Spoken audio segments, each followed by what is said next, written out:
Hi guys, ഇത് തേങ്ങ അരച്ച് വെച്ച നല്ല നാടൻ ആവോലിക്കറി ഉണ്ടാക്കും. വേണ്ട ഇൻഗ്രീഡിയൻസ്: ആവോലി നന്നായി കഴുകിയത്, തേങ്ങ, മല്ലിപ്പൊടി, മഞ്ഞൾപ്പൊടി, എരിവുള്ള മുളക്, കാശ്മീരി ചില്ലി, ഉപ്പ്, കറിവേപ്പില, പച്ചമുളക്, ഒരു കഷ്ണം ഇഞ്ചി, ചെറിയ ഉള്ളി, കുടംപുളി.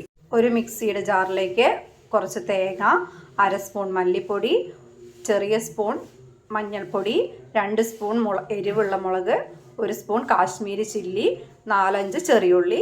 ഇത് നന്നായി അരച്ചെടുക്കും. തേങ്ങ അരച്ചതിൽ പച്ചമുളകും ഇഞ്ചിയും ഇട്ട് അത് നന്നായി തിളയ്ക്കാൻ വെച്ചു. അരപ്പ് നന്നായി തിളച്ചു. അതിലേക്ക് ആവോലി ഇടുക. നമ്മൾ അരപ്പ് നന്നായി തിളച്ച് വന്നിട്ടുണ്ട്. മീനൊക്കെ നന്നായി വെന്ത് കുറച്ച് കറിവേപ്പില ഇട്ട് ഒരു തിളച്ച് ഓഫ് ചെയ്യാം.